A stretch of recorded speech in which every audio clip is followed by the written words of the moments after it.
Di Langit, episode 27, Pewaris Pengobatan. Ouyang Lan berkata dengan sedih, "Xiao De, saya juga sangat sedih dengan kematian Xiao Hui, tetapi polisi telah menyelesaikan kasus ini pasti kecelakaan." Sebelum dia selesai berbicara, Ouyang De memotongnya dengan kasar dan berkata, "Berhentilah berbicara omong kosong, jika kamu tidak membuka restoran itu, apakah Xiao Hui akan mati?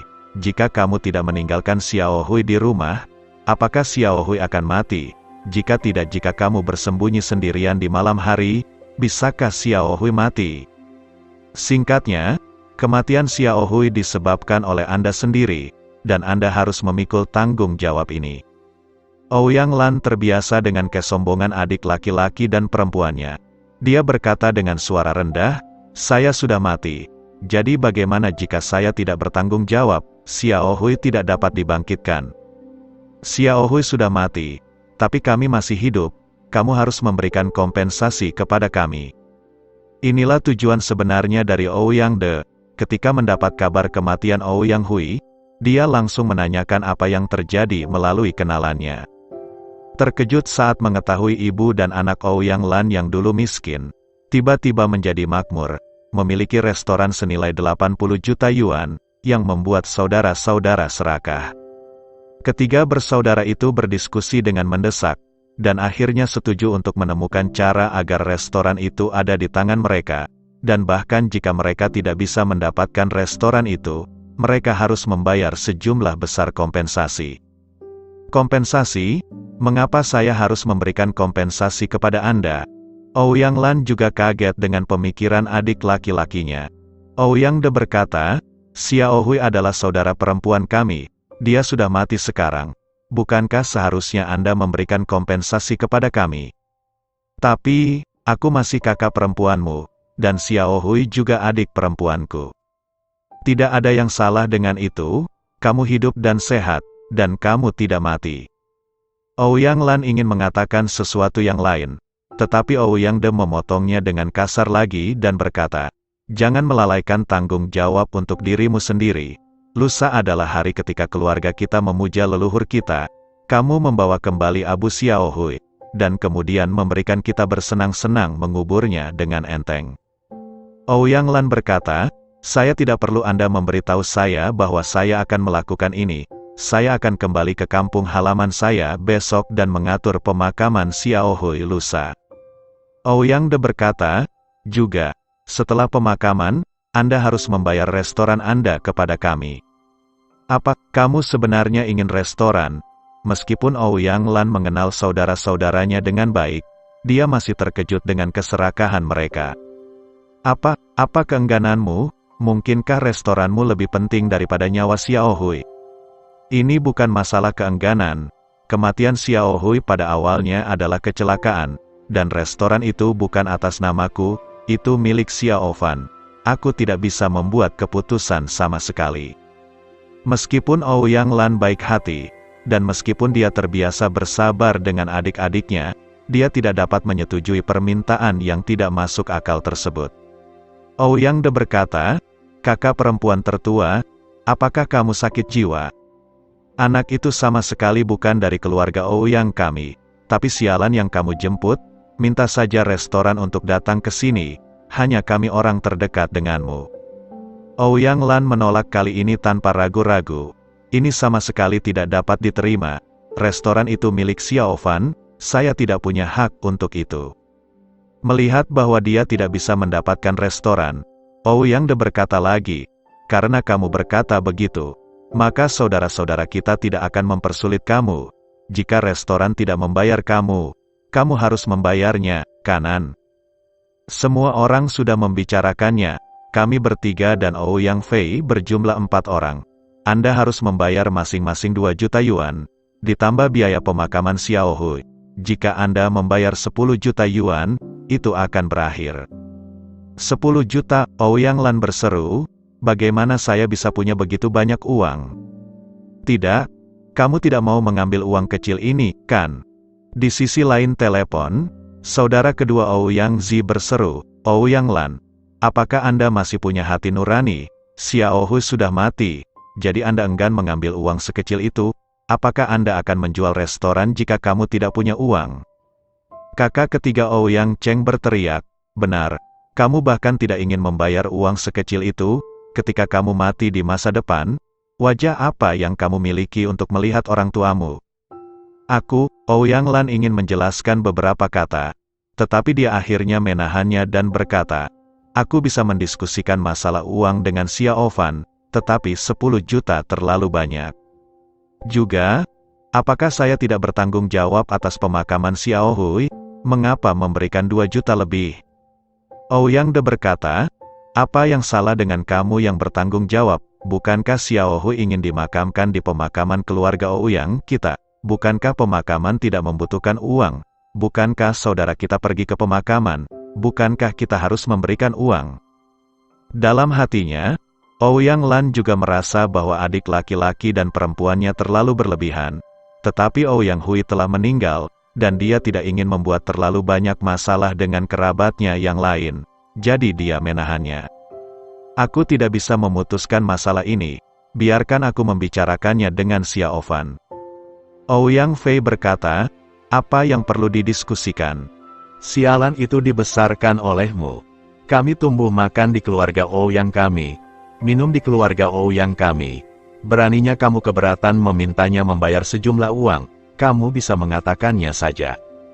Ouyang Lan menutup telepon dengan ekspresi sedih. Mulut besar adik-adiknya membuatnya sedikit kesal, dan dia berjalan mundur sambil memikirkan cara berbicara dengan Ye Bufan.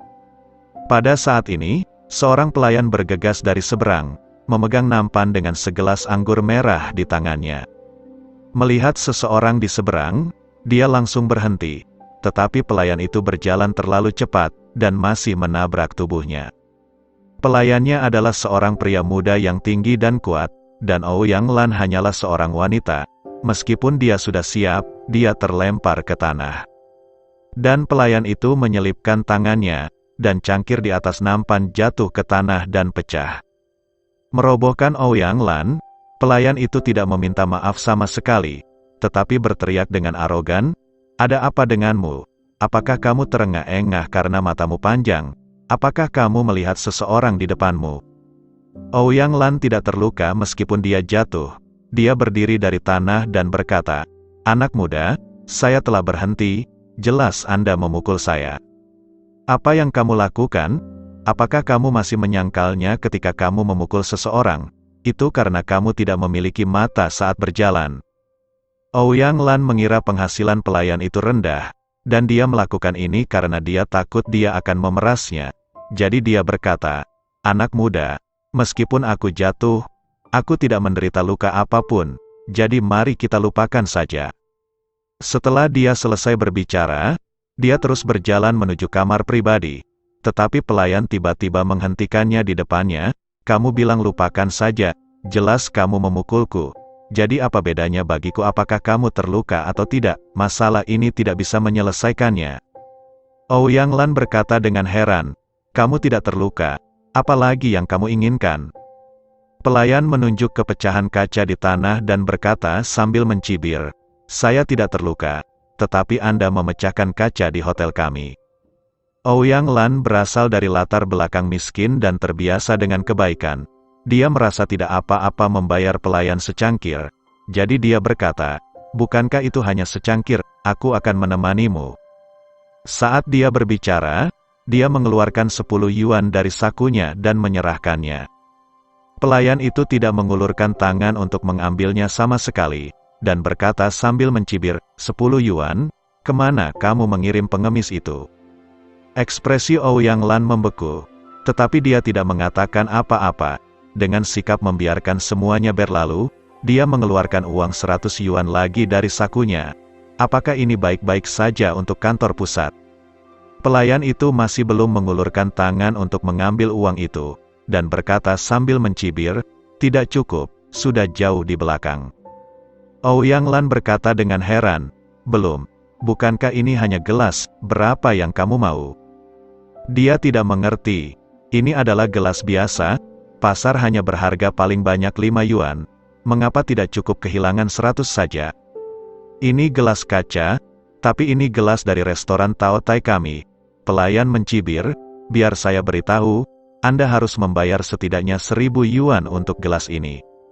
Ouyang Lan berkata dengan marah, 1.000 yuan, kenapa kamu tidak mengambilnya? Pelayan mencibir dan berkata, saya beritahu Anda Udik, Anda hanya memiliki 2 pilihan hari ini, kehilangan uang, atau tinggal dan membersihkan toilet restoran.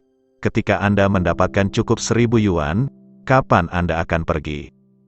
2 orang yang bertengkar di sini langsung menarik tamu yang lewat, dan tak lama kemudian puluhan orang berkumpul di sini untuk menyaksikan keseruan itu. Orang-orang ini adalah pelanggan tetap restoran Taoti, atau mereka tahu prestise keluarga Qian, jadi mereka semua memilih untuk memihak para pelayan.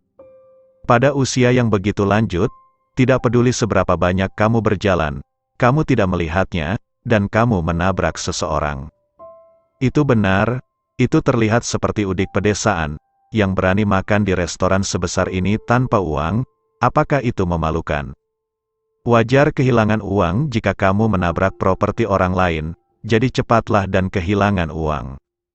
Ouyang Lan tersipu dan berteriak, kamu salah, aku tidak memukulnya sama sekali, dia memukulku.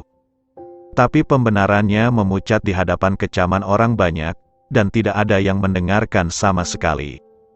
Saat ini, Ye Bufan dan Qin Cucu keluar dari kamar pribadi.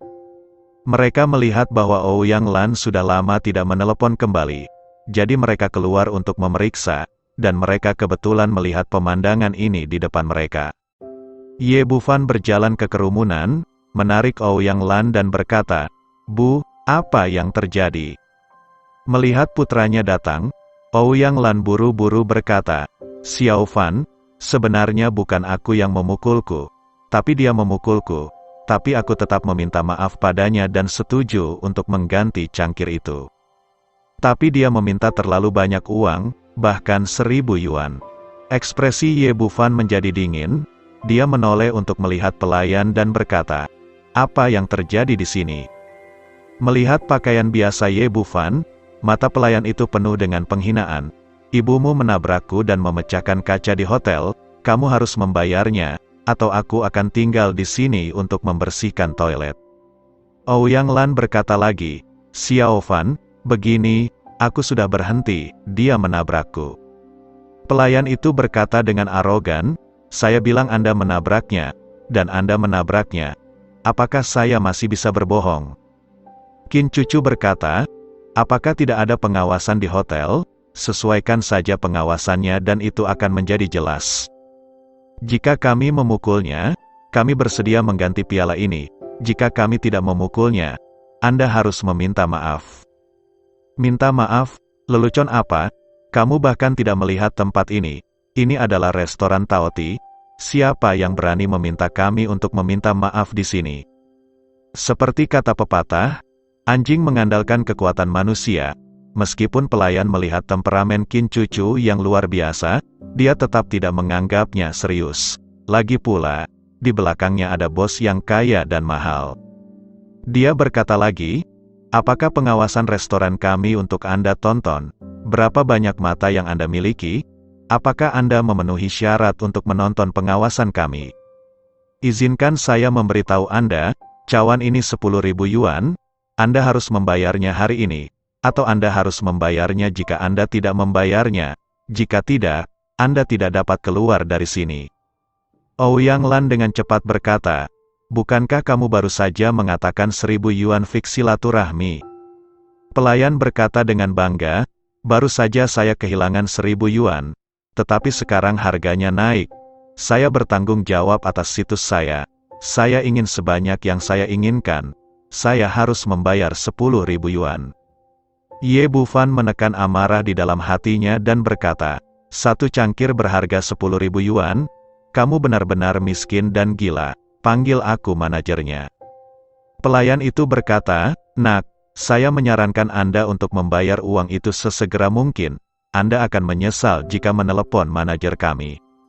Qin Cucu berkata, berhentilah berbicara omong kosong, saya harus meminta penjelasan manajer Anda hari ini. Nak, kalau begitu kamu tunggu saja, kata pelayan itu dan berteriak ke walkie-talkie di tangannya. Manajer, manajer, ada pembuat onar yang ingin bertemu denganmu. Intercom berteriak, seseorang berani membuat masalah di tempat kita dan tidak ingin hidup, katakan padanya untuk menunggu saya segera pergi. Setelah mendengar kata-kata ini, banyak orang memandang Ye Bufan dengan kasihan, mengetahui bahwa anak ini harus dihabisi hari ini. Ouyang Lan berkata dengan gugup, "Nak, ini semua salah ibu yang menyebabkan masalah besar." Ye Bufan berkata, "Bu, ini tidak ada hubungannya denganmu. Itu karena beberapa orang sedang mencari pekerjaan." Saat ini, dia telah melihat bahwa satu cangkir berharga 10.000 yuan, dan masalah ini pasti ditujukan untuk dirinya sendiri. Ouyang Lan berkata, "Nak, mengapa kita tidak memberinya 10.000 yuan, dan membelanjakan uang itu untuk menghindari bencana?" Ye Bufan berkata, "Ini bukan masalah uang, kamu bisa pergi ke samping dan istirahat sebentar, dan biarkan aku yang menanganinya." "Ya, Bibi, jangan khawatir, serahkan pada Xiaofan." Setelah Qin Cucu selesai berbicara, dia membawa Ouyang Lan dan mundur ke samping. Pada saat ini, seorang pria parubaya dengan pakaian bisnis datang, melihat sekeliling dan berkata, "Apa yang terjadi?" Ye Bufan berkata, "Pelayan di sini mengatakan bahwa satu cangkir berharga 10.000 yuan. Maaf, dia melakukan kesalahan."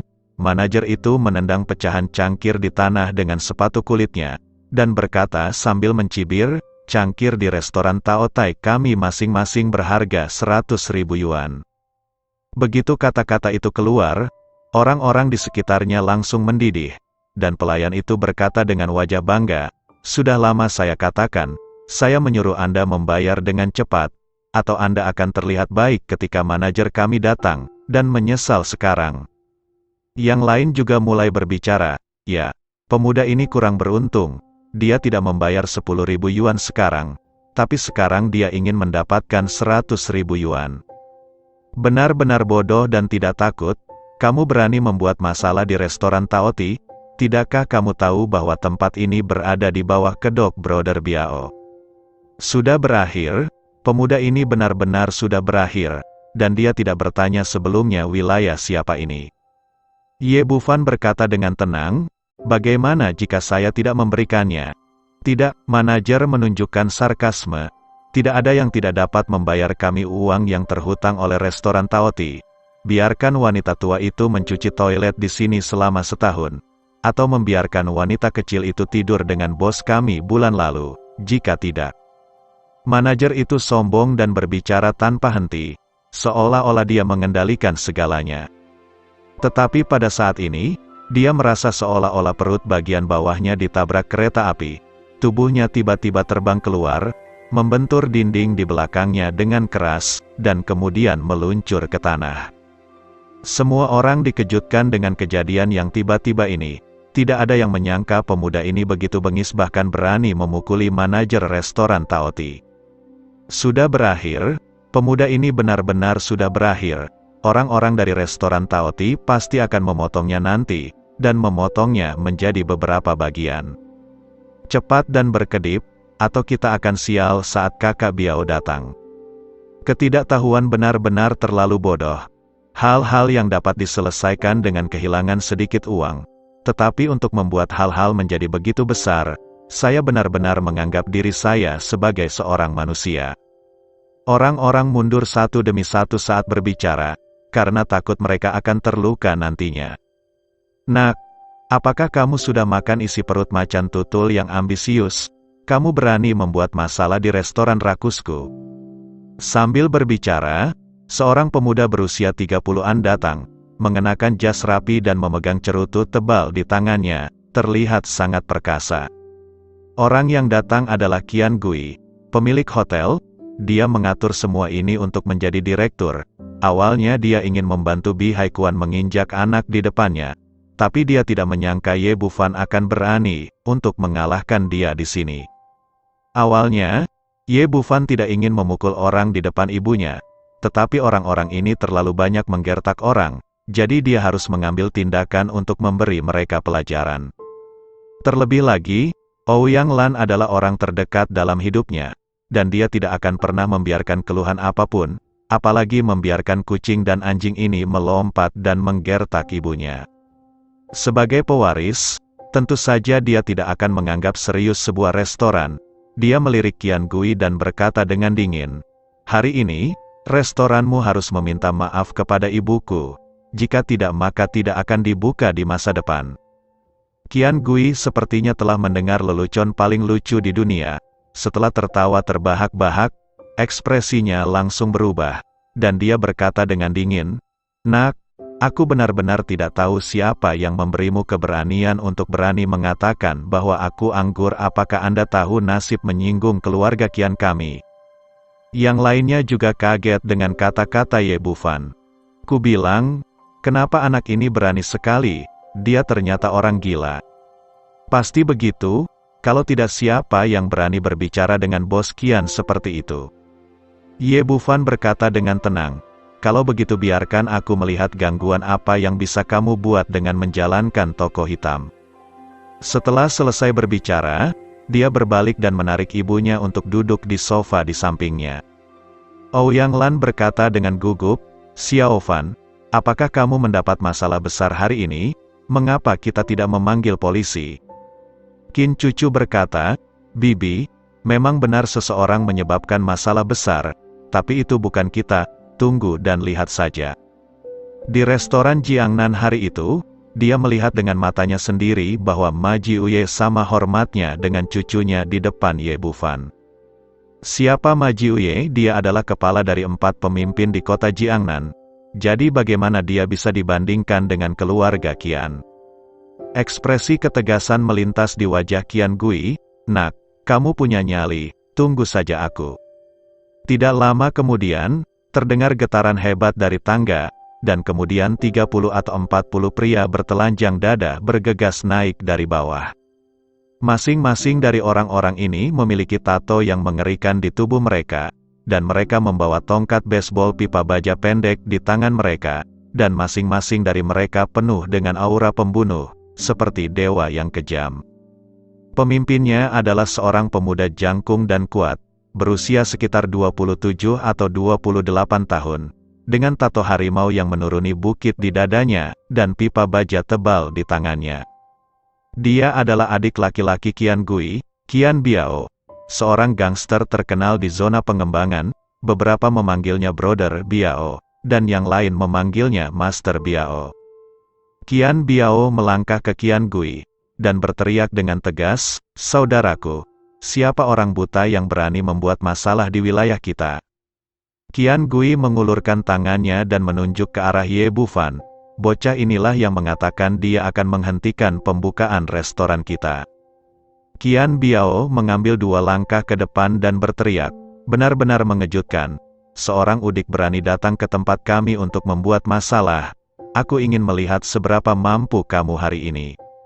Ye Bufan menatapnya dan Qian Gui, dan berkata dengan suara dingin, "Kalian mengatur semuanya hari ini." Qian Gui sedikit terkejut, dan kemudian berkata dengan acuh tak acuh, "Jadi apa? Saya hanya ingin memberi Anda sedikit darah, dan membiarkan Anda membelanjakan 100.000 yuan. Sayang sekali Anda tidak tahu bagaimana menghargai kesempatan itu. Sekarang saya ingin untuk sudah terlambat untuk menyesal." Qian Biao mengangkat pipa baja di tangannya, menunjuk ke Ye Bufan dan berkata, "Jika kamu berani membuat masalah di restoran Taoti, kamu harus meninggalkan kakimu hari ini." "Kakiku ada di sini, kuncinya tergantung pada apakah kamu memiliki kemampuan." Qian Biao tersenyum dengan jijik, "Nak, kamu berani berbicara seperti itu padaku. Apakah kamu tahu siapa aku?" Seorang gangster berambut kuning di sebelahnya berkata, "Izinkan saya memberitahu Anda, ini adalah Tuan Biao kami, pemimpin dunia bawah tanah Jiangnan. Tuan Biao sangat baik menginginkan kedua kaki Anda, bahkan jika Anda terbunuh, semudah menghancurkan semut, tidak ada yang berani kentut."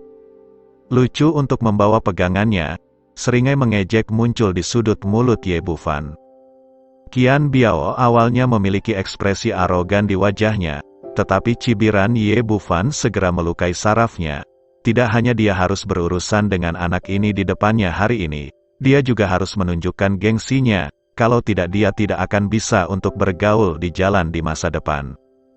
Dia berkata, "Nak, sepertinya kamu masih belum yakin, kan? Jangan katakan bahwa Tuan Biao tidak akan memberimu kesempatan hari ini. Panggil saja apapun yang kamu mau. Selama ada satu orang yang berani bertarung, Qian Biao bersamaku, aku akan kalah."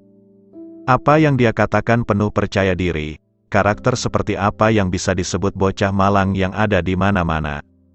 Gangster berambut kuning itu berkata sambil memegang kakinya yang bau, "Tuan Biao telah memberimu kesempatan. Kamu dapat memanggil orang sebanyak yang kamu mau. Tuan Biao ada di sini untuk melihat siapa yang berani datang." "Oke, aku akan menelepon saja."